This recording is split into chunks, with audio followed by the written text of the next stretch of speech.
News updates are brought to you by StyleBoost.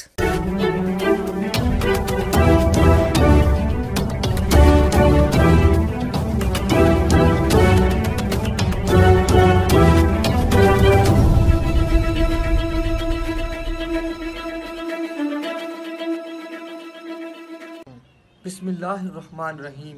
السلام علیکم۔ آج کی خاص خبروں کے ساتھ میں ہوں نوائی شرر سے آپ کا میزبان رانا ساجد اقبال۔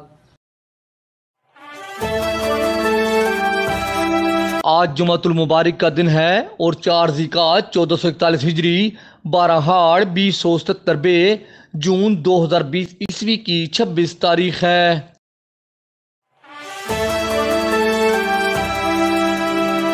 سرگودا یونیورسٹی نے جامعات کی عالمی درجہ بندی میں ایک اور کامیابی حاصل کر لی۔ جامعات کی درجہ بندی کے معتبر برطانوی ادارہ ٹائمز ہائر ایجوکیشن کی جانب سے ینگ یونیورسٹیز ورلڈ رینکنگ 2020 جاری کی گئی ہے، جس کے مطابق سرگودا یونیورسٹی نے +401 بہترین جامعات میں جگہ بنا لی ہے۔ پاکستان سے صرف 8 جامعات ینگ یونیورسٹیز ورلڈ رینکنگ میں شامل ہوئی ہیں۔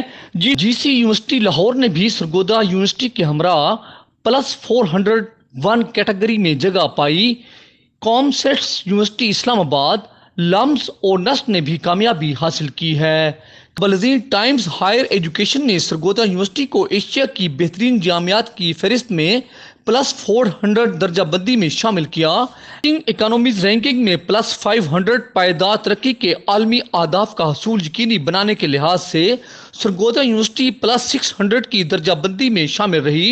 دنیا کی بہترین جامعات کی درجہ بندی میں بھی سرگودا یونیورسٹی نے فقید المثال کامیابیاں حاصل کی اور +1000 بہترین جامعات میں شامل ہوئی۔ علاوہ ازیں QS ایشیا رینکنگ 2019 اور 2020 میں سرگودا یونیورسٹی نے بہترین جامعات میں جگہ بنائی۔ Vice chancellor Sargodha university doctor Ishtiaq Ahmed نے اس کامیابی کا کریڈٹ فیکلٹی ممبران اور سٹاف کو دیتے ہوئے کہا ہے کہ ہم سب مل کر یونیورسٹی کا تشخص عالمی سطح پر اجاگر کریں گے۔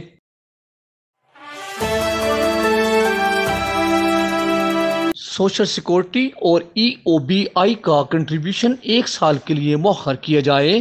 Sargodha chamber of commerce and industry کے صدر مظہر احمد ملک نے مطالبہ کیا ہے کہ سوشل سیکورٹی اور EOBI کا کنٹریبیوشن 1 سال کے لیے مؤخر کیا جائے۔ Sargodha chamber of commerce and industry کے صدر مظہر احمد ملک نے نوائی شرر نیوز سے گفتگو کرتے ہوئے کہا کہ موجودہ کورونا کی وجہ سے کاروباری سرگرمیاں بندش کا شکار ہیں۔ اس صورتحال کے پیش نظر سوشل سیکورٹی اور EOBI کا کنٹریبیوشن 1 سال کے لیے مؤخر کیا جانا ضروری ہے۔ اس سلسلے میں ہم متعلقہ محکموں سے رابطہ کر چکے ہیں اور انہیں خطوط لکھے جا چکے ہیں، لیکن اس کے باوجود لوکل دفاتر مختلف قسم کے نوٹسز جن میں آڈٹ، جرمانہ اور کنٹریبیوشن میں اضافہ جیسے نوٹس شامل ہیں بھجوائے جا رہے ہیں۔ مظہر احمد ملک نے کہا کہ موجودہ بندش کی صورتحال کو مد نظر رکھتے ہوئے حکومت وقت کی جانب سے مختلف مراعاتی پیکج کے اعلانات کیے جا چکے ہیں، جس میں FBR کے محکمہ نے بھی تاجر برادری کے ساتھ کافی لچک کا مظاہرہ کیا، جبکہ یہ 2 محکمے اپنی من مانی کر رہے ہیں۔ لہٰذا ہم متعلقہ حکام بالا سے مطالبہ کرتے ہیں کہ اس مطالبے کو فوری طور پر عملی جامہ پہنایا جائے اور کورونا کی صورتحال میں کاروباری طبقوں کو چھوٹ دینے کی بجائے ناجائز تنگ کیا جا رہا ہے، جو کہ تاجر برادری کو کسی صورت قابل قبول نہیں ہے۔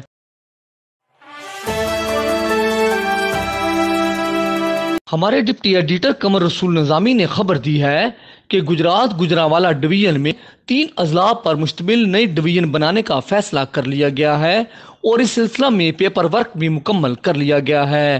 باخبر ذرائع کے مطابق ضلع گجرات کو ڈویژن کا درجہ دلوانے کے لیے اسپیکر پنجاب اسمبلی چودھری پرویز الہی، چودھری شجاعت حسین اور چودھری وجاہت حسین متحرک ہیں۔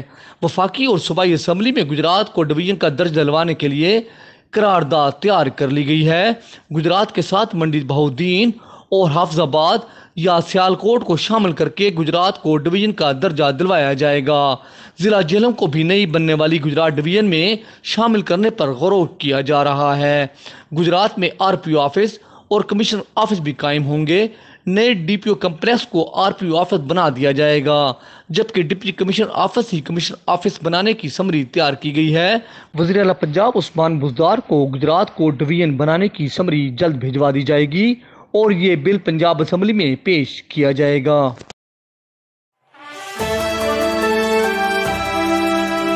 الیکشن کمیشن نے بلدیاتی انتخابات کی تیاریاں شروع کر دی ہیں، حلقہ بندیوں کا شیڈول جاری کر دیا گیا۔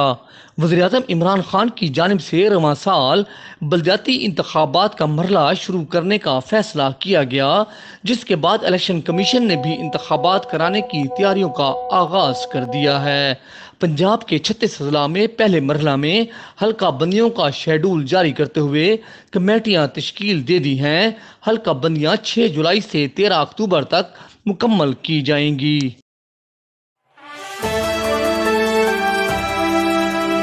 سرگودا کے نواحی چک 67 شمالی کے قریب مبینہ پولیس مقابلہ، پولیس حراست سے فرار ملزم ہلاک ہو گیا۔ تھانہ صدر پولیس ڈکیتی اور قتل کے ملزم عثمان کو برآمدگی کے لیے لے کر جا رہی تھی کہ چک 30 شمالی کے قریب نامعلوم موٹر سائیکلوں پر سوار ملزمان نے فائرنگ کر کے ملزم کو پولیس کی حراست سے چھڑوا لیا اور فرار ہو گئے۔ وقوع کی اطلاع ملتے ہی پولیس کی بھاری نفری موقع پر پہنچ گئی اور علاقے کو گھیرے میں لے لیا۔ چک 67 شمالی کے قریب ملزمان کی موجودگی کی اطلاع پر پولیس نے ریڈ کیا تو ملزمان نے پولیس پارٹی پر سیدھی فائرنگ کر دی۔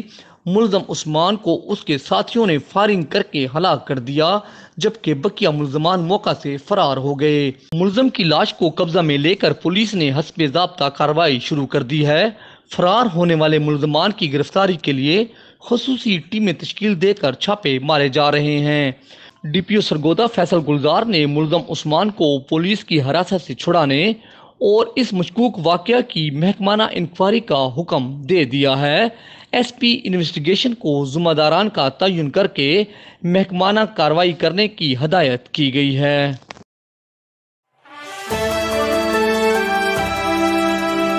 فیڈریشن آف ریئلٹرز پاکستان کے نائب صدر رانا محمد اکرم نے بجٹ پر تبصرہ کرتے ہوئے کہا ہے کہ فیڈریشن کے عہدیداران عرصہ دراز سے حکومت سے رابطہ میں تھے اور ہم نے حکومت کو تعمیراتی شعبہ کی کامیابی کے لیے بہت سی تجاویز دی ہیں جن پر عمل درآمد ہو رہا ہے۔ حکومت نے ریئل اسٹیٹ ایجنٹس پر سیل ٹیکس آن سروسز کو ختم کر دیا۔ کیپٹل گین ٹیکس میں 50% کمی لائی گئی ہے۔ نیلامی والی پراپرٹی پر ایڈوانس ٹیکس 10 سے 5% کر دیا گیا ہے۔ اسی طرح کیپٹل گین ٹیکس کا پیریڈ 8 سال سے کم کر کے 4 سال کر دیا گیا۔ 4 سالوں میں ہر سال 25% منافع پر چھوٹ ہوگی۔ سب سے اہم بات یہ ہے کہ حکومت نے تعمیراتی شعبہ کو بجٹ میں مراعات اور ٹیکسوں میں چھوٹ دی ہے۔ آنے والا دور ملک میں ریئل اسٹیٹ انڈسٹری کی ترقی کا دور ہوگا، جس سے اس سے وابستہ تقریباً 40 صنعتوں کا پہیہ چل پڑے گا۔ رانا محمد اکرم نے تبصرہ کرتے ہوئے مزید کہا کہ کورونا وائرس کی وجہ سے دنیا بھر کی معیشت ڈوب رہی ہے اور تمام انڈسٹری بند ہو کر رہ گئی ہے، مگر حکومت نے ہماری تجاویز پر عمل کرتے ہوئے تعمیراتی شعبہ کو کھول دیا اور اسٹامپ ڈیوٹی کو کم کر کے 1% پر لایا گیا ہے۔ رانا محمد اکرم نے مزید بتایا کہ پہلی دفعہ پراپرٹی خریدنے اور بیچنے پر ٹیکس عائد نہیں ہوگا۔ اسلام آباد سے کیپٹل ویلیو ٹیکس CVT کو ختم کر دیا گیا۔ بجٹ میں اس مرتبہ ویلیویشن ٹیبل بھی نہیں بڑھایا گیا ہے۔ بسم اللہ الرحمن الرحیم نحمدہ و نصلی علی رسولہ الکریم۔ رانا محمد اکرم، نائب صدر فیڈریشن آف ریئلٹرز پاکستان اور مرکزی ترجمان فیڈریشن آف ریئلٹرز پاکستان۔ آج میں اپنے پاکستان بار کے تمام ریئلٹرز سے مخاطب ہوں اور سب کو مبارکباد دینا چاہتا ہوں کہ الحمدللہ آپ کی فیڈریشن کی وجہ سے، آپ کے اتحاد کی وجہ سے ہمارے بہت سارے مطالبات جو ہماری ریئل اسٹیٹ کمیونٹی کے متعلقہ تھے گورنمنٹ نے مان لی ہیں۔ 10 فروری 2020 کو جب ہماری فیڈریشن نے حلف اٹھایا، اس کے بعد مسلسل ہمارے صدر سردار طاہر محمود صاحب اور چیئرمین مسرت اعجاز خان صاحب کی قیادت میں ہماری مسلسل اہبیار حکام سے، چیئرمین قائمہ کمیٹیوں سے، اسپیکر قومی اسمبلی سے، صدر پاکستان سے اور جو چیئرمین ہیں نیا پاکستان ہاؤسنگ اتھارٹی جنرل انور علی حیدر صاحب سے بہت ساری ملاقاتیں ہوئی، جس سے ہم نے انہیں یہ ریئلائز کروایا کہ جب تک ریئل اسٹیٹ کو ساتھ لے کے نہیں چلیں گے ہماری ملک کی معیشت کا پہیہ نہیں چلے گا۔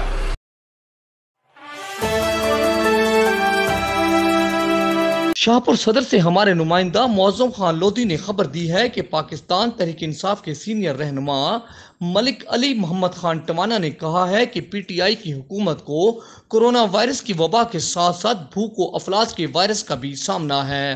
اپنی رہائش گاہ پر صحافیوں سے بات چیت کرتے ہوئے انہوں نے کہا کہ اگر لاک ڈاؤن سخت کیا جاتا تو غریب آدمی اپنے گھروں کا چولہا نہیں جلا سکتے تھے۔ اگر نرمی کی جاتی تو بے احتیاطی سے کورونا وائرس کا شکار ہو کر اموات میں خطرناک اضافہ ہو رہا ہے۔ یہ دور حکومت کے لیے کٹھن دور ہے جس سے نہ صرف عوام کو بچانا ہے بلکہ عوام کو بے روزگار ہونے سے بچانے کے لیے اقدامات بھی کرنا پڑ رہے ہیں۔ انہوں نے عوام سے پرزور اپیل کی کہ جذبہ حب الوطنی کا مظاہرہ کریں اور اس مشکل گھڑی میں حکومت کا ساتھ دیں۔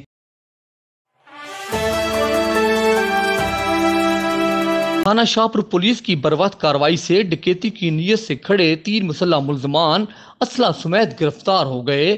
ڈی پی او سرگودا فیصل گلزار کی ہدایت پر جرائم پیشہ عناصر کے خلاف کارروائی کرتے ہوئے پولیس تھانہ شاہپور صدر نے مخبر کی اطلاع پر سب انسپکٹر اجمل فاروق اور اسسٹنٹ سب انسپکٹر محمد امتیاز، محمد اعظم وغیرہ پر مشتمل ٹیم کے ہمراہ فوری کارروائی کرتے ہوئے سیم نالا پل نل جلپانا لک موڑ روڈ ریڈ کر کے ڈکیتی کی نیت سے کھڑے 3 ملزمان محمد بلال، محمد طفیل اور محمد بلال والطفین کو گرفتار کر لیا۔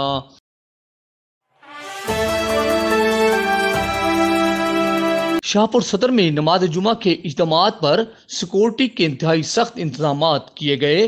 D S P Shahpur circle Ghulam جعفر چھینا کی ہدایت پر مساجد اور امام بارگاہوں کے باہر سیکورٹی سخت رہی۔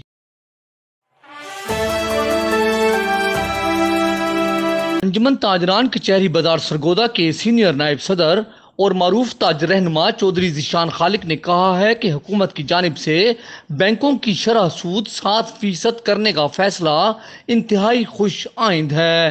انہوں نے کہا کہ شرح سود کو مزید کم کیا جانا چاہیے، اس سے سرمایہ گردش میں آئے گا اور ملک میں کاروبار کے نئے مواقع اور روزگار ملے گا۔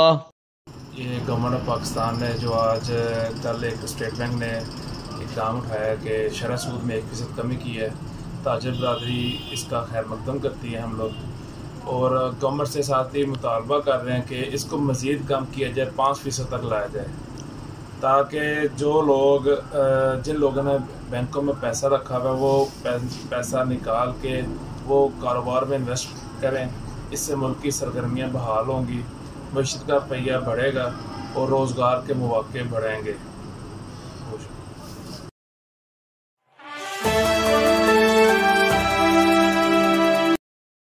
ہم آپ کو انتہائی افسوس کے ساتھ خبر دے رہے ہیں کہ جماعت اسلامی کے سابق امیر سید منور حسن کراچی کے ایک مقامی ہسپتال میں آج انتقال کر گئے۔ سید منور حسن 1941 میں دہلی میں پیدا ہوئے۔ 1947 میں تقسیم کے بعد وہ اپنے کنبے کے ساتھ دہلی سے لاہور اور پھر لاہور سے کراچی چلے گئے، جہاں انہوں نے اپنی تعلیم اور سیاست کو آگے بڑھایا۔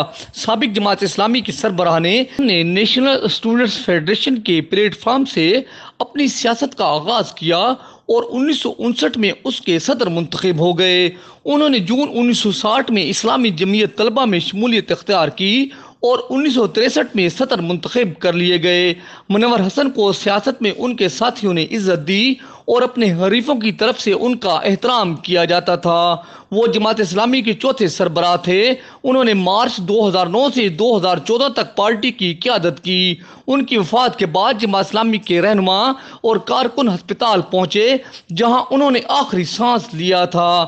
سید منور حسن کی وفات پر ملک بھر میں جماعت اسلامی اور اسلامی جمعیت طلبہ کے کارکن غم زدہ ہو گئے ہیں، جبکہ ملک کی تمام سیاسی پارٹیوں کے سربراہوں اور کارکنوں نے نہایت دکھ اور افسوس کا اظہار کیا ہے۔ سید منور حسن کی نماز جنازہ آج رات کراچی میں ادا کر دی گئی۔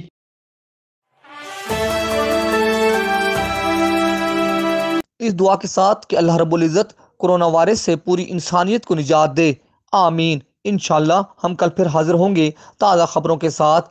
اللہ حافظ۔